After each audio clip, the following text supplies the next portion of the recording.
out of the water and onto the land. She was the very first to do that.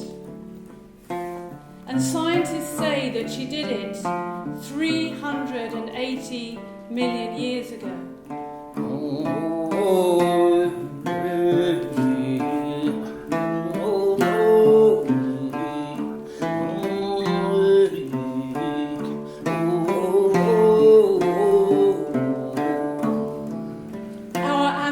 Grandmother Tiktaalik, when she came out of the ocean that first time, she brought it with her, in her blood. And we too have the ocean in our blood. We still have almost exactly the same concentration of salts in our blood as in seawater. So whether or not you live on a high mountain or a dry desert, or in an apartment in New York, still, you weep, you sweat, you bleed like the ocean.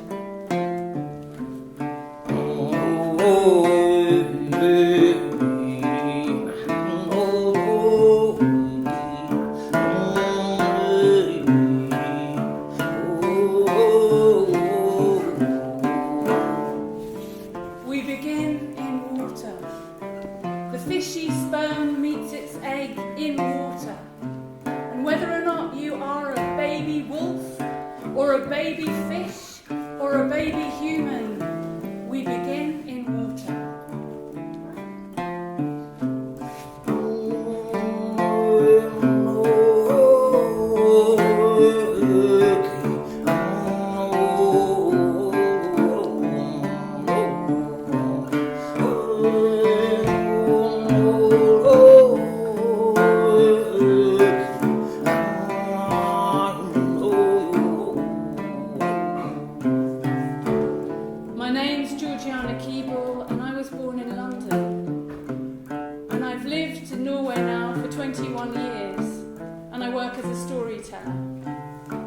On my left, I'm lucky today to have Turgeir Vassvik, the great joiker and composer from Sápmi, from the Sami people of North Norway. And on my right, I have Dr. Martin Lee Müller. Martin has been working with his research about salmon for 8 years now. Some of his research comes from the Salish people. He's been allowed to use 2 stories, which we will tell today.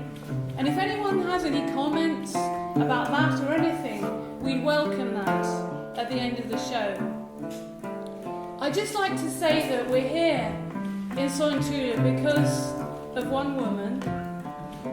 And I'm very, very thankful that that brought us here to this amazing place.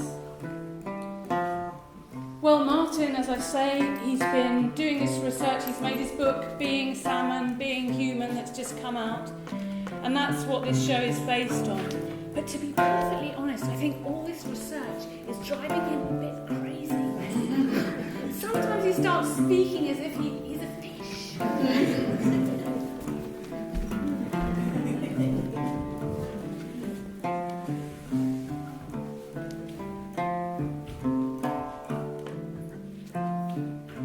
I am a translucent golden globe. I am a tiny egg. Right now, Mother is pushing me out of her body and into this larger body, the river. Is this my universe? Is this my cosmos? Perhaps it's my womb. There's so many of us, we're sinking. We tumble round and round. With my large black eye, I see sunlight dancing at the surface. Next, I see rays of light illuminate the river bottom. And what is that dark shape down there? That dark shadow. It's a hole. We're sinking right towards it. A white cloud spills into the water, Father's milk. It washes towards me. Just as it touches me, I am. This is the tiny dawn of my life.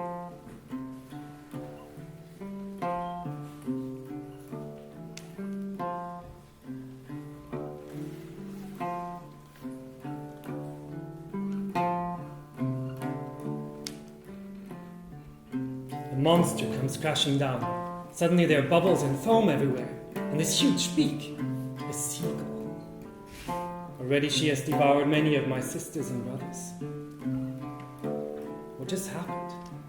Am I awake? Am I asleep? I drift through my dream time.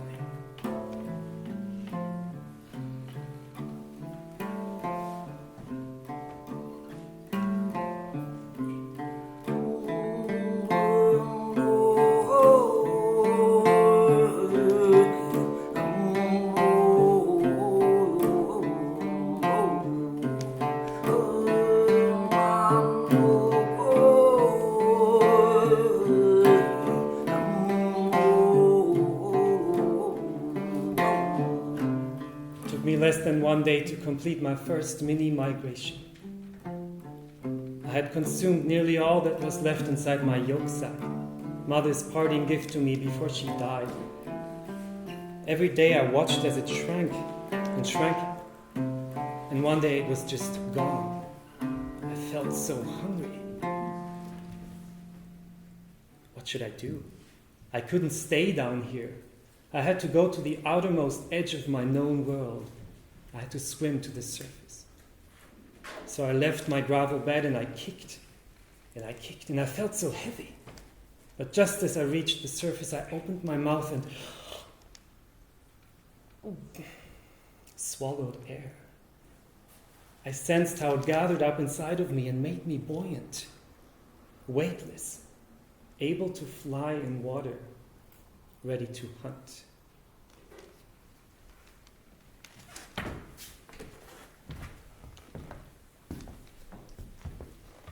I'm a Sami, and we are the first people in Norway, Sweden, Finland, and Russia. The core of the Sami culture is animism. Everything is alive. Everything is connected. Our music is called joik, and joik is a traditional a cappella style, and we like to say it's 30,000 years old. What is different from other kind of vocal expressions is this, that if you sing about a person or an animal or a place, you sing about. But when you do the joik, you become the essence of the person, of the animal, even the place. Nilas was 7 years old. He was living by one of the two great salmon rivers of North Norway, the Tana River. And the reason he was there is because his mum and dad had sent him there to help look after his grandfather, who was living in the old people's home. Well, when the ice had melted that spring, they found the body of a drowned man, and they put him outside the old people's home, ready to bury him when the earth thawed, and it began to rot, and the smell was terrible, it was disgusting. And so, Nila's grandfather opened up his window and said to the smell, "Leave!" And the smell disappeared. And Nila said, "Grandfather, how did you do that?" And from that time, Nila's grandfather began to teach him.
Nilas and his grandfather were sitting on the banks of the river. They were waiting for the huge salmon to come back from the Arctic.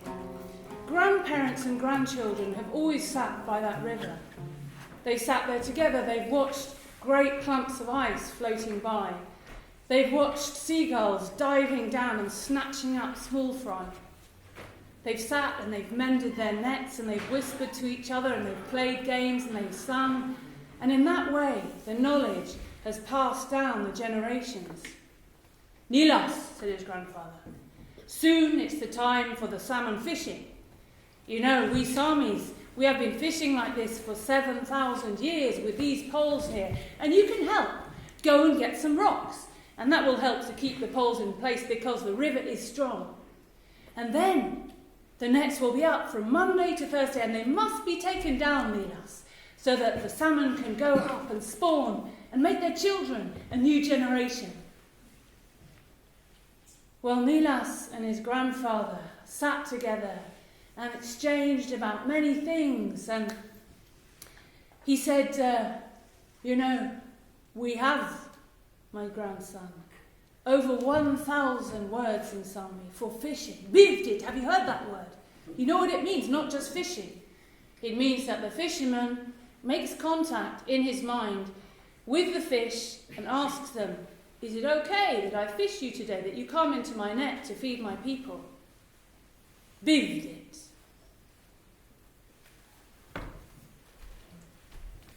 Three years have passed. Never in those spiraling seasons have I felt the urge to go anywhere at all. The others and I, we've simply staked out our tiny river bottom home, here between those alder roots and those boulders, and that fallen birch back there. And if strange fish try to trespass, we'd simply kick them out.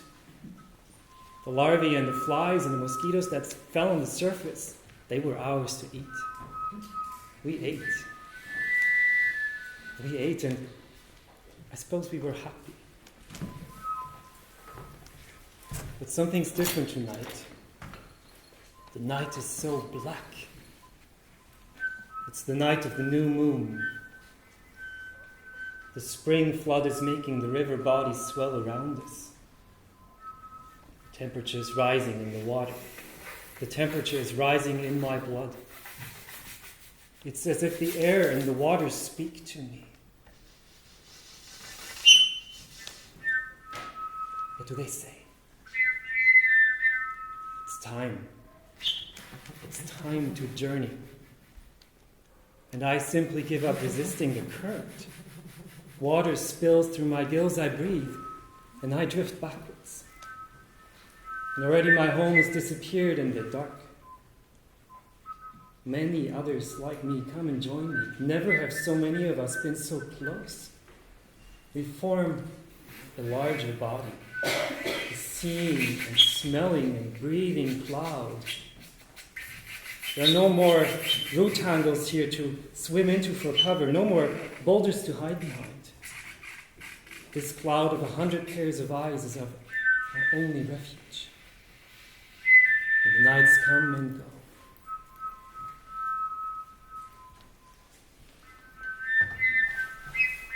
This is the stone, Nilas. This is where we offer to Lorseidner, the salmon god. Yeah, the first salmon, we the elders, we eat it, and then we take the bones, and we take the head and the entrails, and we put it on this stone. And then we say, det offres till dig min helge. Om du vill spise det eller ej. Du är min Lorseidner. And then the salmon fishing starts. And the nets are up there from Monday to Thursday, like I told you, and then they must be taken down. Otherwise, Madhu will say, what have you done? But grandfather, Madhu. Madhu! Madhu is the mother. Fish Madhu is 10 times bigger than the biggest fish. Frog Madhu is 10 times bigger than the biggest frog. Humpback whale Madhu is 10 times bigger than the largest humpback male. And Madhu, she looks after her people, and if you do not pay them respect, she will say, "What have you done?"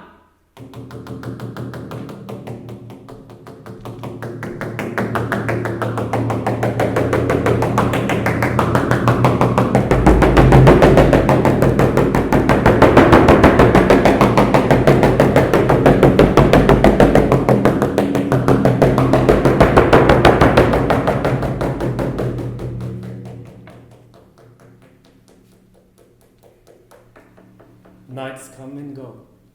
Scent ribbons bleed into the water. They ever stretch my imagination and draw it outwards into the river cosmos.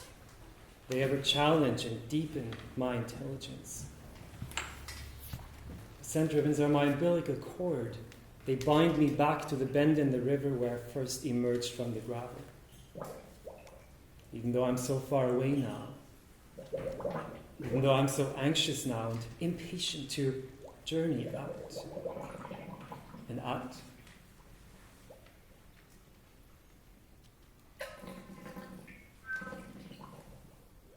Thick, black, watchful shadows crowd the night up there above the surface. Each of those shadows is a sky river pouring itself out of the atmosphere and down into the soil. The shadows coax voices and sounds from the higher. Whooshes, wails, honks, moans, shrieks, whistles, cracks. They're trees. The sky rivers are trees and they scare me. And between the tree shadows, smaller, quicker shadows. Hairy ears cocked towards the surface. Eyes staring at the black surface. Beaks ready to strike and eat us.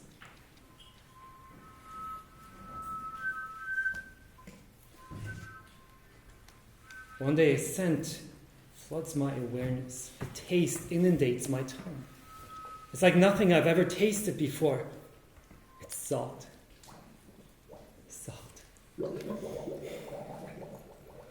Again, I'm drawn out stronger than ever before. It's as if the universe around me explodes, and I cascade into something infinite, abysmal, unspeakable. The ocean.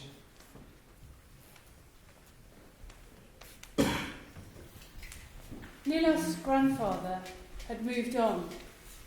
Maybe he was inside with the spirit world. Maybe his body was simply turning back into earth, I don't know. But it was the late 1970s and Nilas had become a man.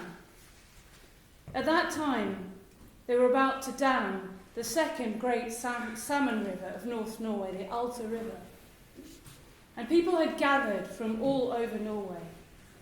This was the greatest environmental occupation demonstration that we've ever had in Norway.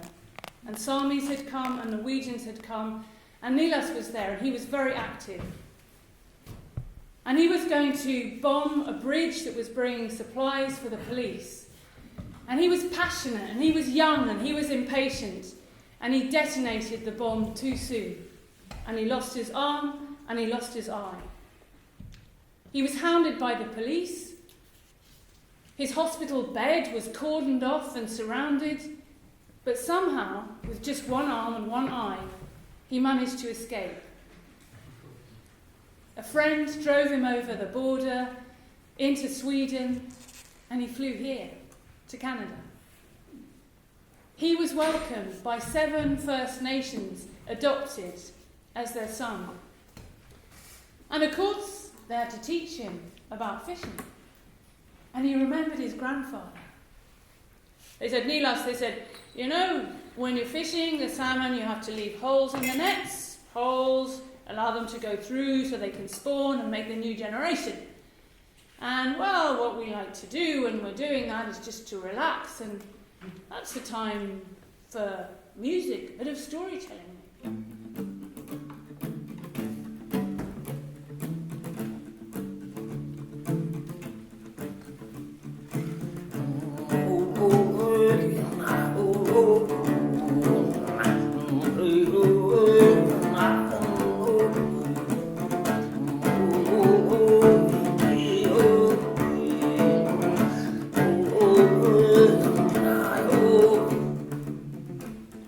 One day, beside the fire, a grandmother was sitting. Beside her granddaughter. She had a great roasted piece of salmon tail in her fingers. It was delicious. The fat was dropping down. It was tasty. Remember, said her grandmother. Thoughtless girl. My grandmother, she says that to me every single year, about 100 times. Remember, put the bones back in the river. Do you think I'm stupid? Do you think I can't remember? I mean, my grandmother needs to wake up and grow up and tune in to Snapchat and Instagram and the important things in life. Stupid, old-fashioned, superstitious waste of time. She took the bones. She went out, she looked to left and to right. She threw them behind a bush. She began to run. She ran and she ran and she ran. That girl loved running. She ran and she ran until she ran over the edge of a cliff, and she was falling down into the sea. She was a strong girl, but the sea was stronger and it pulled her down.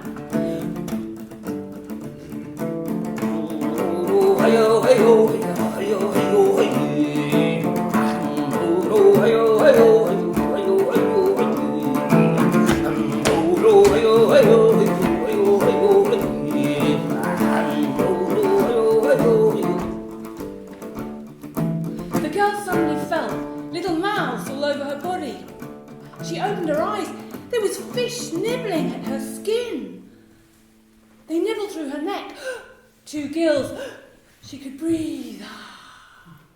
At the same time, her soft skin was turning into silver scales.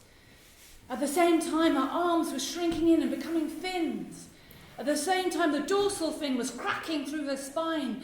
At the same time, her warm blood was turning cold, and she flipped her tail and she went down to the seabed, and she had become a salmon of the sea. And down there on the seabed, she saw what her grandmother had always told her. There was a salmon village, and it was beautiful. And the salmon people shared their food with her, and they were generous to her, and she played games. One day when she was playing, she saw one boy just lying on the ground, and she said, "Why is he just lying there the whole time? I've seen him before. Why doesn't he move? Why doesn't he play with us?" And they said, "Oh, well, he can't move. He's lame in his tail. He has no bones in his tail." And Salmon Girl, she knew where his bones were.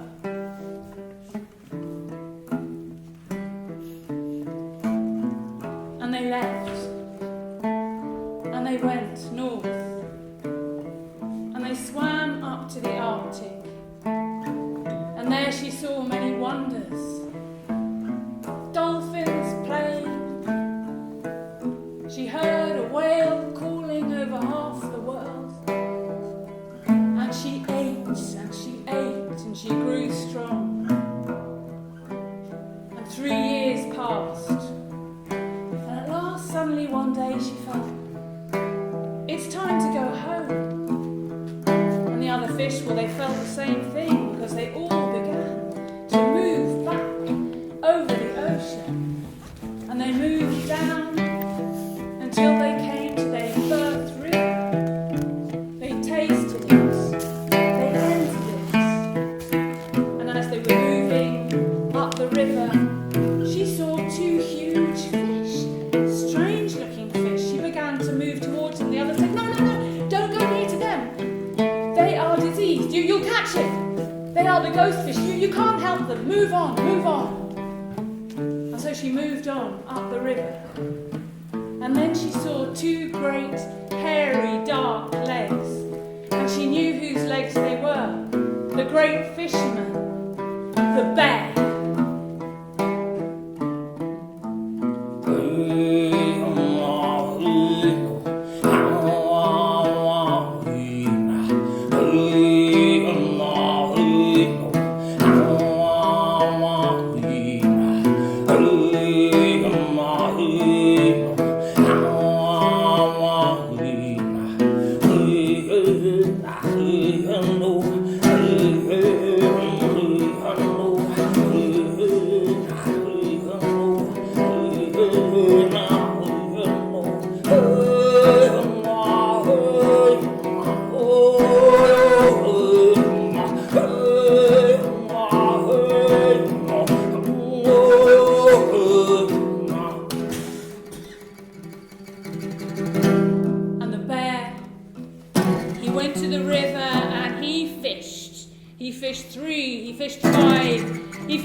For his long winter sleep.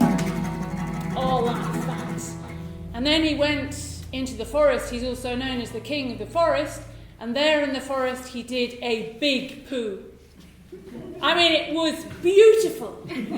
I wish I had it here to show you today. It was so full of nitrogen and phosphorus that the fish had brought all the way from the Arctic. And this poo, it was the food of the forest. Well, that autumn again, the people were gathered around the fire, eating salmon, when they saw a stranger coming up the hill. Looked strangely like that girl they'd lost 3 years ago, but it couldn't be her.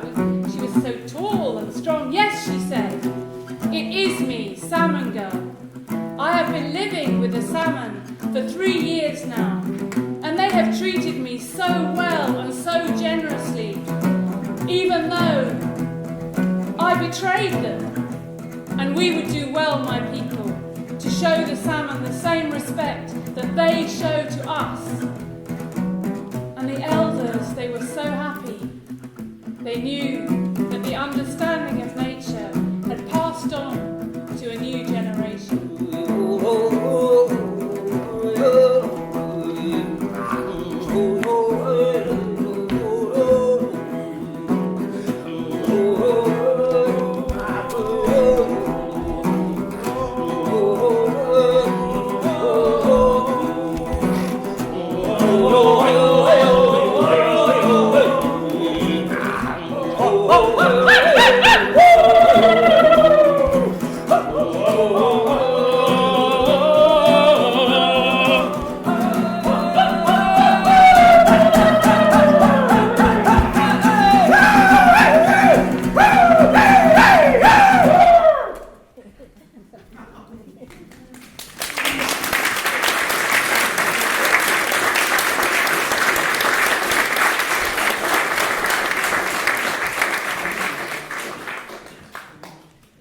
To be thinking like the ocean.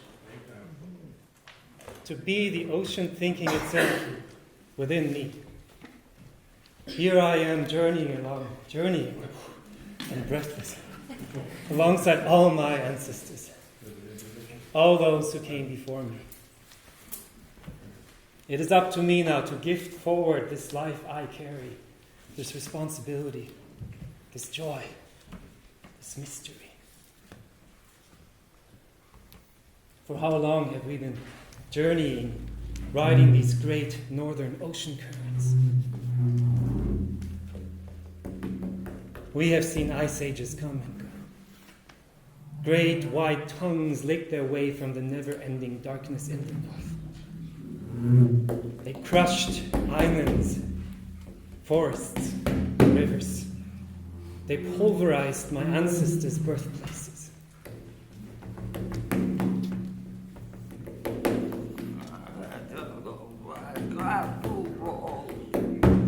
When the rivers awoke after 100,000 years of hibernation, my people were still there. They were still alive. Mountains of ice could not drive them to extinction. 100,000 years of winter's breath could not drive them to extinction. I am the descendant of survivors.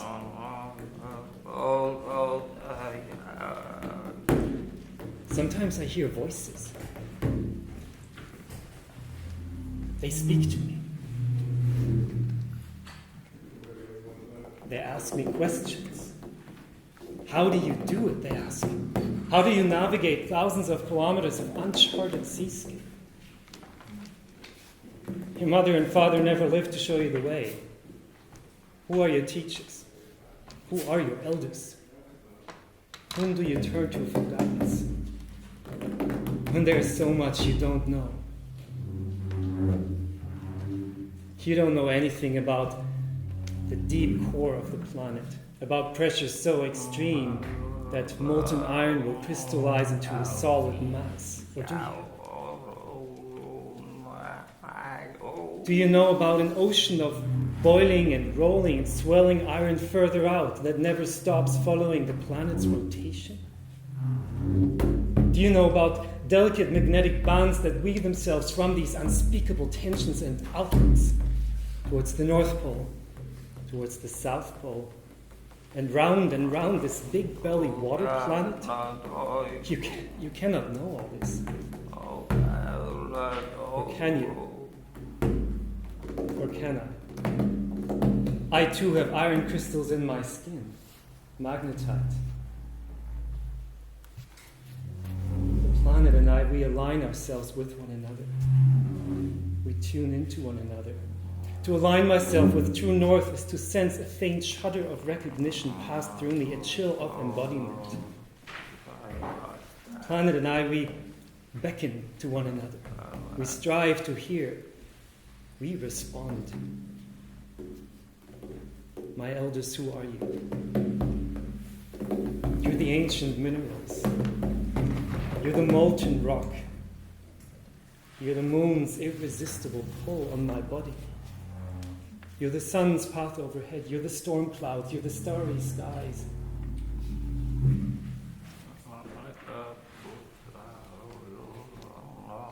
Still, I hear the voices. Still, they speak and ask questions. They ask questions. How do you do it? What is it like being you?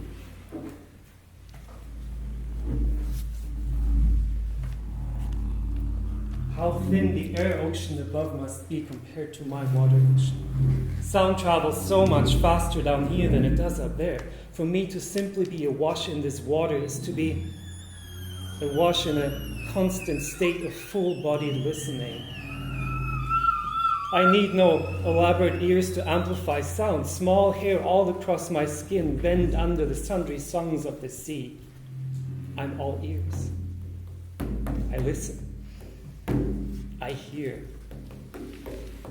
I hear blue whales' 1,000-mile chant rolling from the North American shelf and all across the North Atlantic, echoing back from the Norwegian shelf and rolling back out again. I hear shrimps' industrious kick. I hear a cloud of herring panicked and driven to insanity as dolphins make bubbles of air rise around them, an air prison they will die in. I hear solitary sperm whale ascend from the deep like an apparition, like a ghost. I hear an Arctic storm beating the surface far off to the north, promising a moon of abundant hunting or more. And every sound I hear draws me out of the confines of my body and far and wide into the soundscape. And every body that I hear around me nourishes my intelligence. And every sound and every being and every body feeds my intelligence. I am who I am inside the sound sky. I am the ocean, listening to itself through me. I am large. I contain multitudes. How I do it? It's easy, really. We're all the same stuff. We're all akin. I simply honor my kinship, and I am never lost.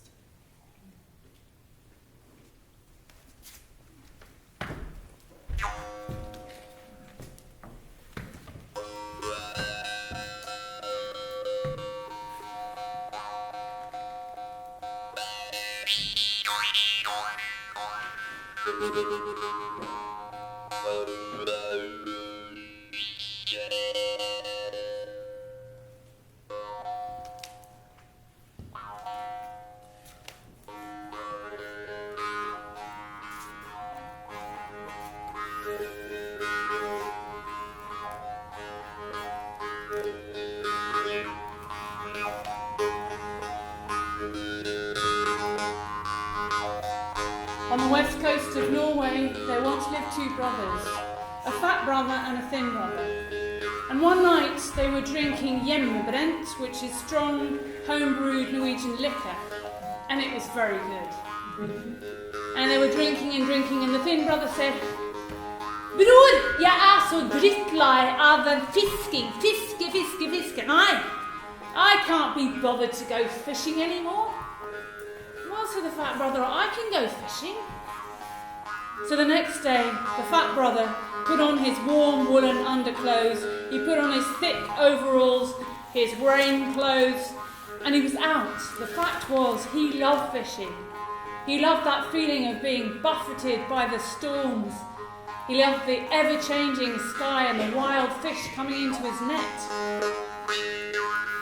Meanwhile, his brother was cooking up a plan.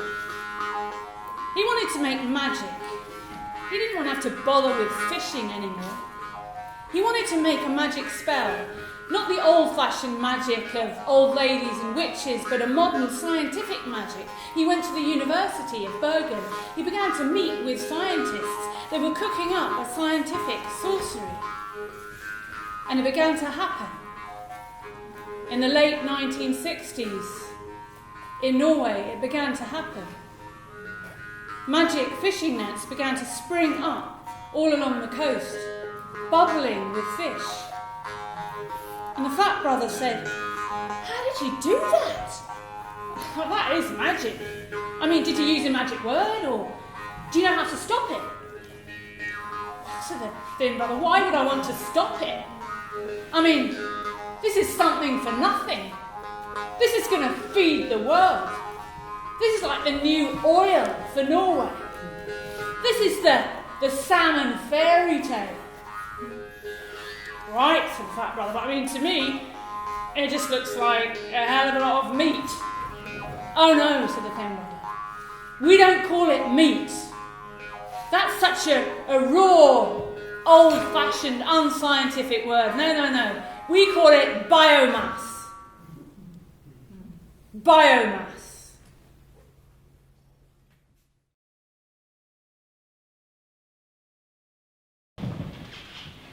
Beneath the great vault of the Arctic midsummer sky, a string of islands rises from the ocean. It's as if a giant lynx had walked on water, and everywhere her paw came down an island rose. Snow-capped peaks, lush evergreen forests, sandy white beaches. Far out at sea, two ravens are chasing a golden eagle toward the land.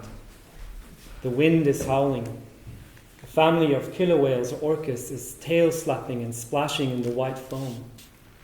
10 large ring-shaped structures float nearby, each of them boiling with fish. The ravens lose interest in the chase and dive down toward the nearest ring. The golden eagle flies on toward the land. He comes down on the roof of a factory hall. Inside the hall, beneath the ceiling of fluorescent lights, a large container is filled with fresh water. Inside one container in the far corner of the hall are thousands of translucent golden globes, tiny eggs. And inside one of these eggs, she is just now rising to her own tiny dawn.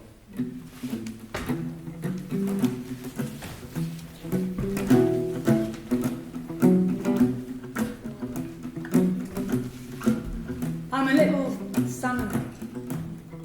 I live here with 10,000 other salmon eggs. We live in a big plastic box world. And a silver cloud covers us and I'm alive. I break out of my egg.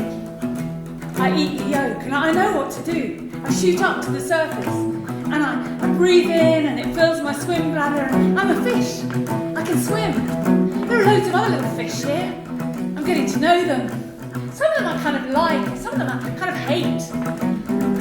We're playing together. We're dancing. I'm like, this is my pot of water. Here, go away, go away, go away. There's only one thing that sort of bothers me, and that is every evening there's a click and the light goes off. And then the next day there's a click and the light goes on again. Was it meant to be like that? She and all the others have evolved to be deeply attuned to the seasons and to their birth rhythms. In their flesh beats the pulse of spring giving way to summer, becoming autumn, winter, then spring again. Every rain shower, every lunar cycle, every temperature gradient, every algae bloom is pregnant with meaning. She spends her childhood and adolescence tuning into the song, embodying its paces, making meaning of its rhythms, scribing the land's intelligence into her sentient flesh. It's the song of time coming round and round and round. And then comes spring, temperatures rise and daylight hours lengthen, and she knows it's time to journey. All this deep seasonal attunement, is a problem for the industry that the industry tries to somehow overcome. The ideal is a flood of flesh that flows evenly despite the clock, despite the time of year. The ideal is to unbend that cyclical time until you end up with a line, an arrow that points ever upwards. Artificial seasons are not so difficult to create inside these factory halls where the salmon spend the first half of their lives, their so-called freshwater phase. You can simply artificially raise the temperatures. You can increase daylight hours. And the salmon will do what they are born to do. They will try and strive to become who they are born to become. They will tune in and do their dance. You can do more than that even. You can even accelerate time itself.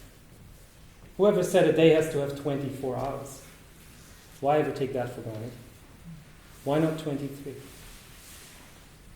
From an engineering point of view, it's absolutely possible. From a business point of view, it's absolute madness not to try and become the master over time itself. And the salmon, she will do what she is born to do. She will strive to become who she is born to become. She will tune in and do her dance faster and faster. One day, I'm drawn out of the water. We're taken out of our world and thrown into another world. I don't know the fish here. They look different, they smell different. I feel lost. I feel confused.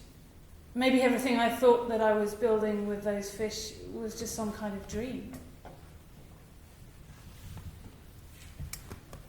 Well, days pass. Long days pass. Little by little, I pull up the threads. I start to get to know the new fish around me. And yes, there is a meaning. We're growing together. And yes, there's a purpose. There's a purpose in our lives, and one day we're going to form together into one big fish that I've never seen, but I know is there in my future.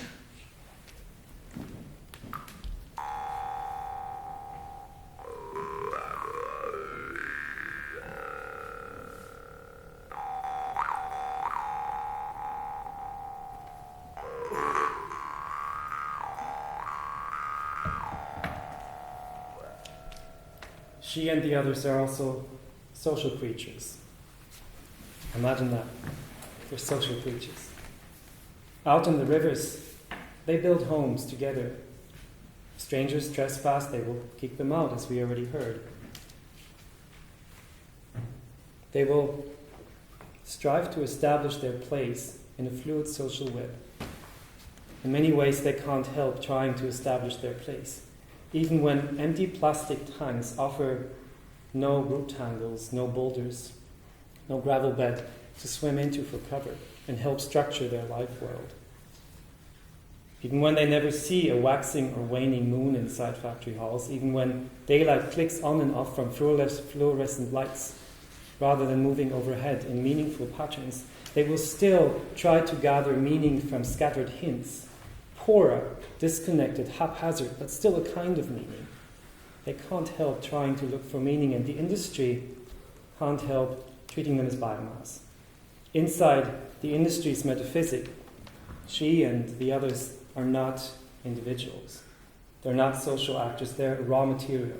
Their function is to grow as fast and uniformly as possible. And if you must, you simply force them into conformity. It's easy. Place a sucker tube inside the tank. Suck out all the juvenile fish. Pump them out. Let a machine grade them by size. Break their wills.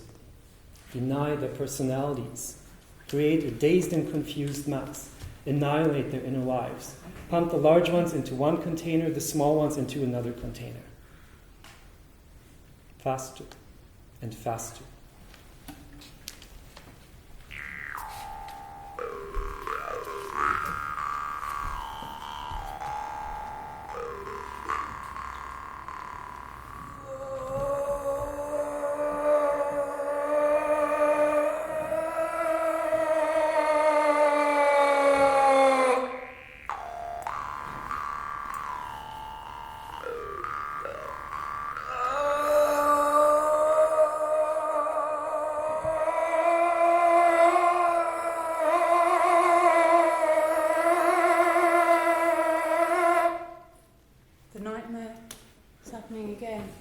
Again, I'm ripped out of my water, jumbled, crushed into a new water.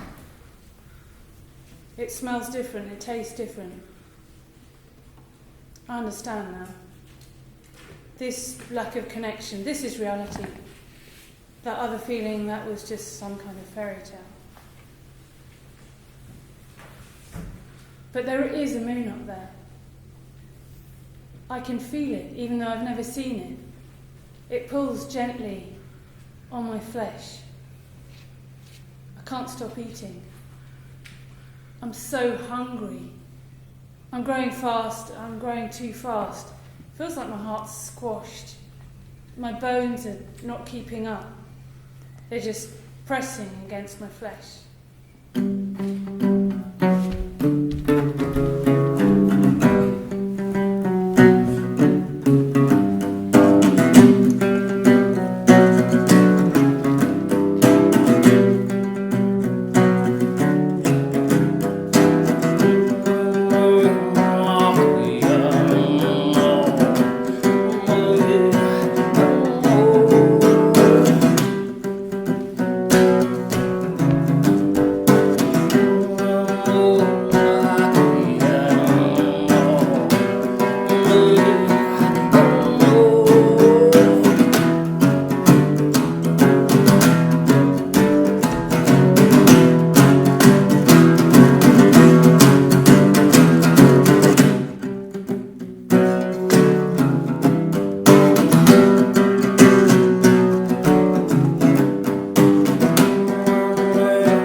Today we're on a quest for the happy salmon, says the man up at the podium.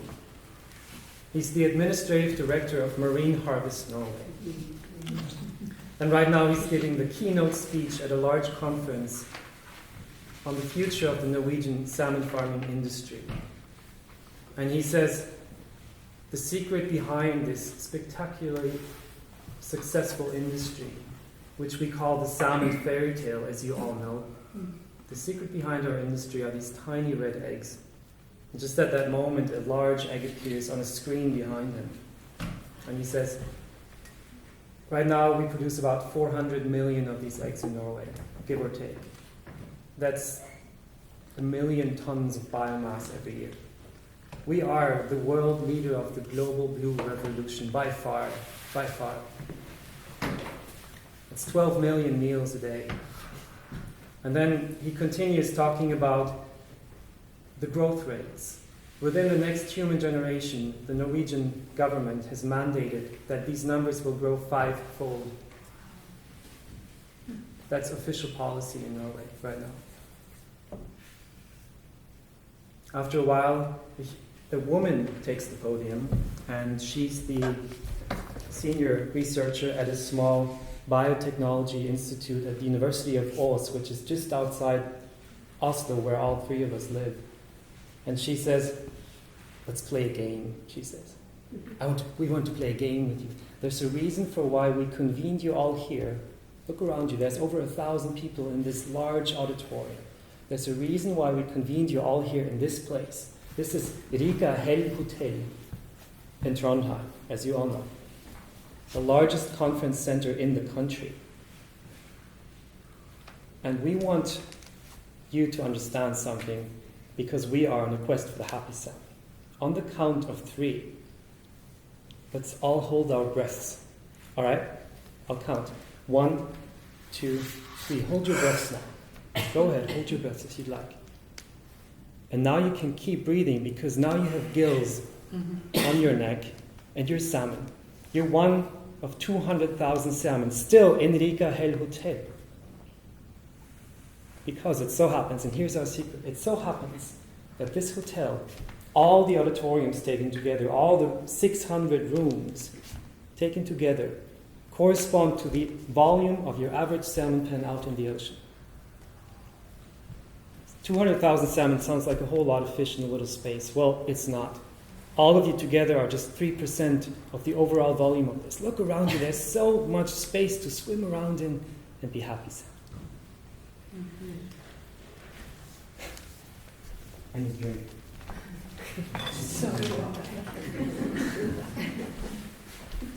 Some days later, I'm back at my office at the University of Oslo, where I was working on my PhD at the time.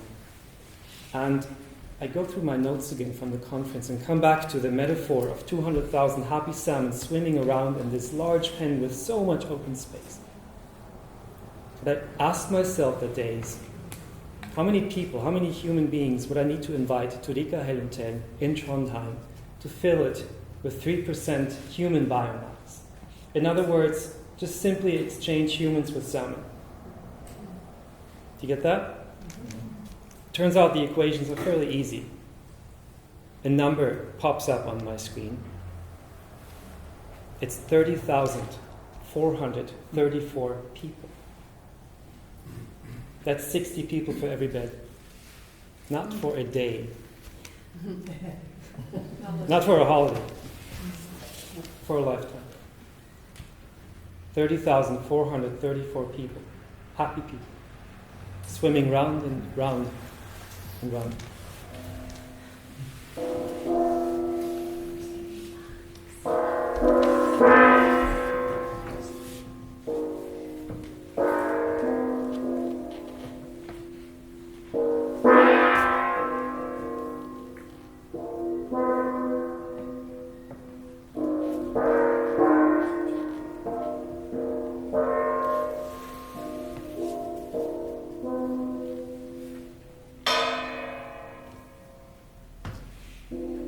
It's like a big river. It's pulling us out again. We're in darkness. Maybe it's a big fish, I don't know. And then it pulls us out again into another water. Salt!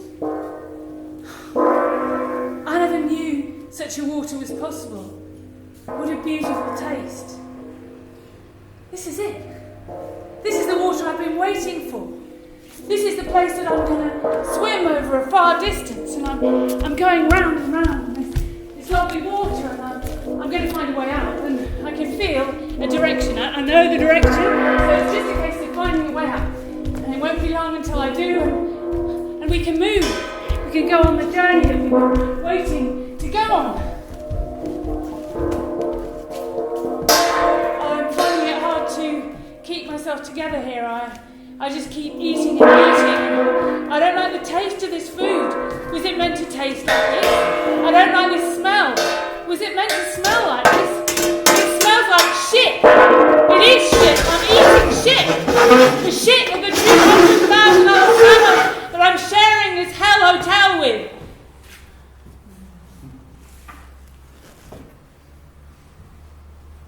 I understand now.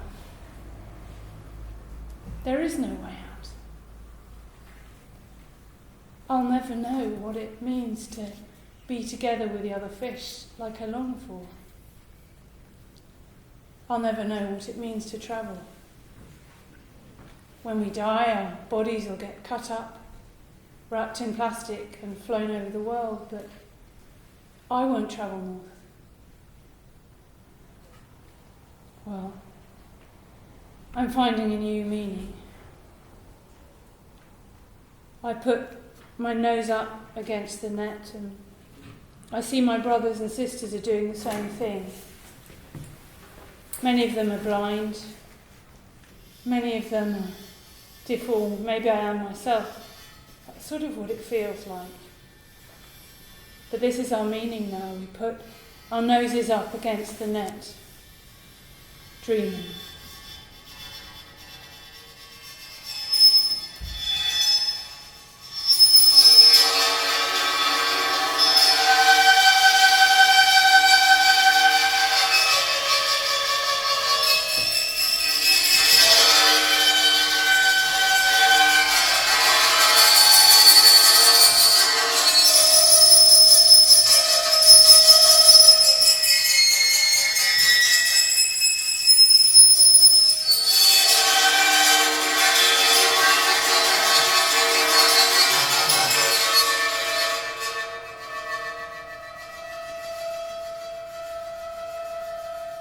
This is the new Norwegian dream, the salmon fairy tale, marker of our Norwegian identity. We are the leaders of the blue revolution. We create biomass. We mass produce life at any cost. We are in the quest for the happy side. Insatiable creatures that never know the satisfaction of a full belly. Sterile zombies that never know the ecstasy of gifting forward new lives. A dazed mass that will eat whatever we force down their throat. Yeast fungi, Brazilian soy, bacteria grown on North Sea gas. Faster and faster. And if they grow so fast that their spines cripple and they grow hunchbacks, and if they grow so fast that their hearts grow upside down, and if they lack appendices or their swim bladders fail, and if we expose them to salt water too soon, so soon that they have no time to adapt and 40% go blind, and if we pack them so tightly that they start fighting and fighting and fighting, well, it's none of our business.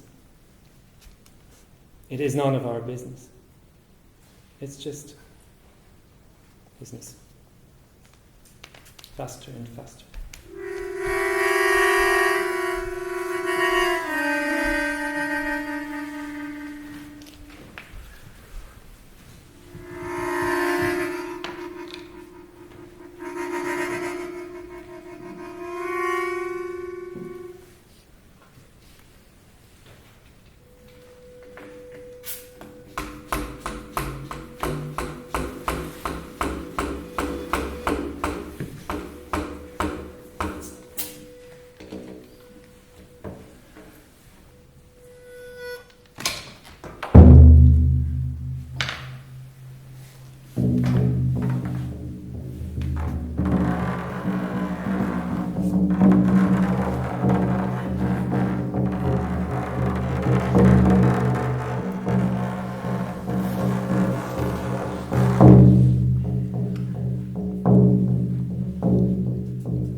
who came over here to Canada.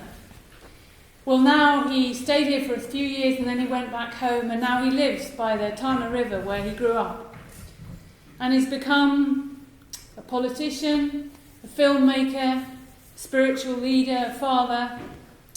And recently we were up there and we were telling these stories to him and the other people around there. And we said to him, Nilas, tell us about that journey that you did to Canada. And he said, well, isn't that what we all do? We go out into the world in order to find our way home. I'm a salmon. I've been out here in the ocean one endless Arctic summer and one endless Arctic winter. I've grown large and powerful. I sense a final shape-shifting is imminent. A distant river, it's calling itself forth in me, through me. Its temperaments, its moods, its force, its wildness, its seasons. And one last time we steer and ride the great northern currents. The sun and the moon and the stars help us find a way. Earth's magnetism helps us find a way. We all steer south and east towards the Norwegian coast. One day, a scent hits me. I haven't smelled this for a long time. It's the smell, it's the taste of 100 coastal streams, fresh water. It excites me. Memory sees me. But it's not quite right.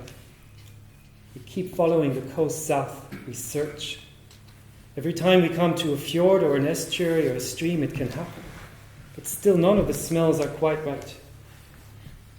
One day, as I'm zigzagging up and down the water column, the atmosphere of my youth hits me. I'm drawn into the fjord. I race into the fjord. Thousands of us race in. And then we stand in front of our stream. The water is low. It's so low we can't swim in. We have to be patient. Even when an urgency is growing inside of me, eggs are growing inside of me. 10,000 knees. I am 10,000 lives. I am 10,000 pledges to the future. I am a female.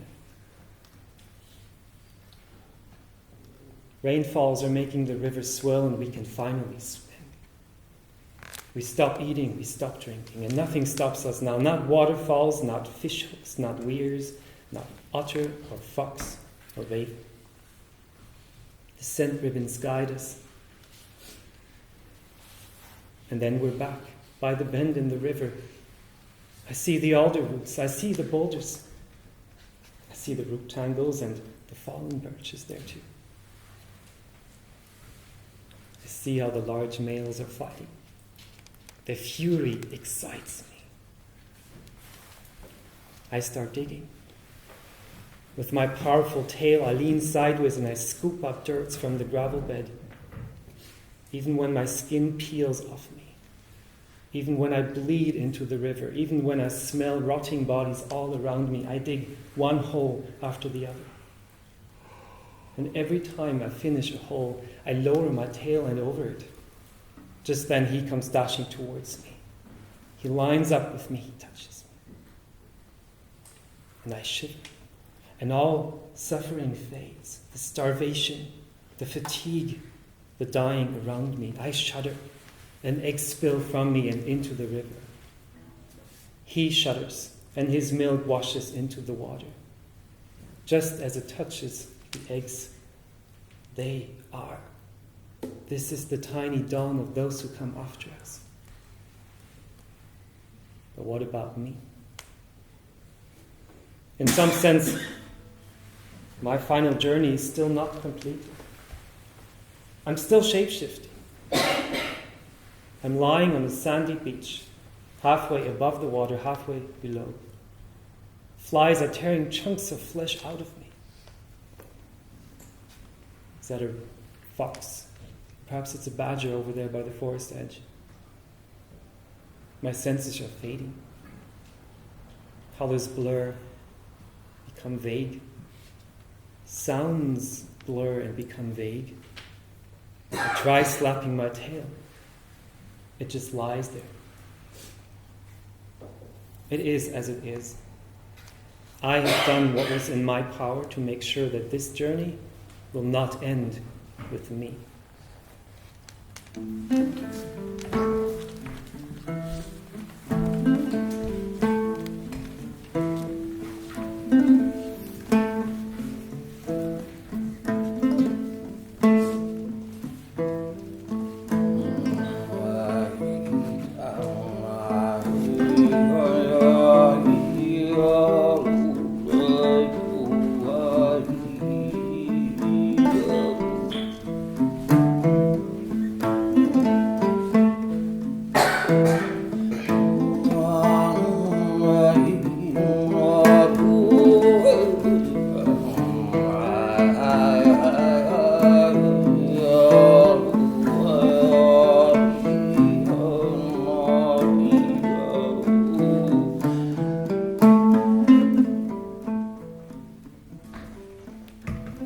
In the estuary, in a forest of seaweed, in a salmon village, an old fish has come to visit.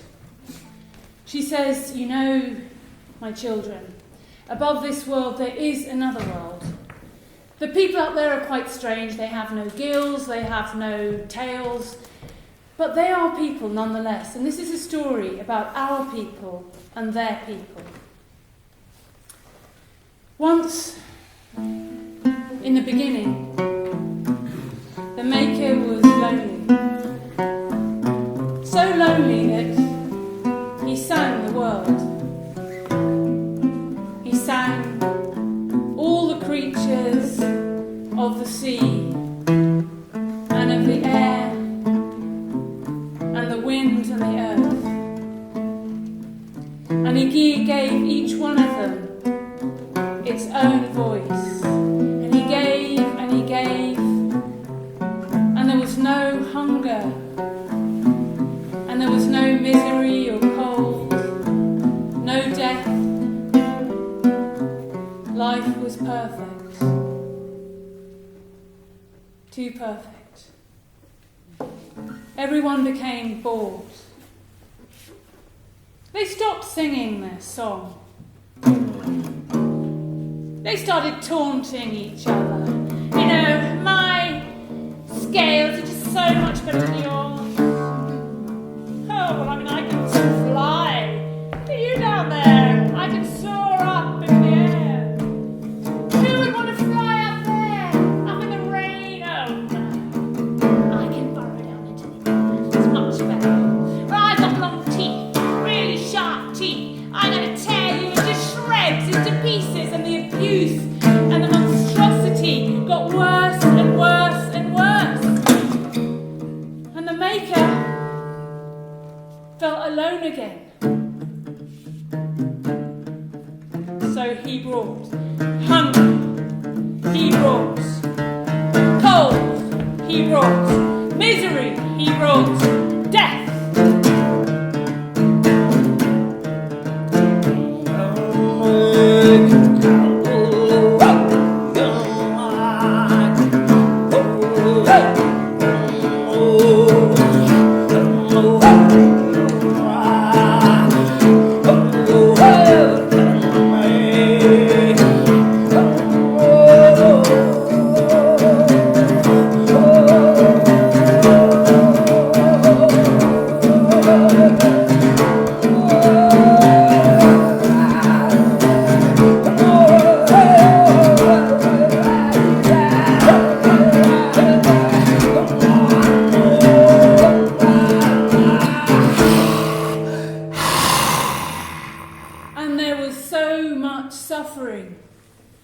That the Maker went down into the spirit world and said, look, are there any of you here departed who would go back into the world and help to relieve the suffering? And the spirit said, oh no, thank you, we're not going back there. Oh no, we've been there, done that, no, thank you. There was only one people who agreed to return, and that was our people, the Salmon people. And so we swam down the rivers, down the waterfalls, across the ocean, and we fed ourselves bigger and bigger, and we returned and gave ourselves as food. Food for the bear, food for the forest, food for the people. We only asked in return that they respect us, that they sing for us, that they show us the respect. By the fire. Do you remember Salmon Girl? You remember her? She's there, she's become a grandmother. Now her grandson is sitting there beside her. He's eating a big, juicy salmon tail. She says to him, remember. And he takes the bones and he goes out of the fire lines, out into the darkness.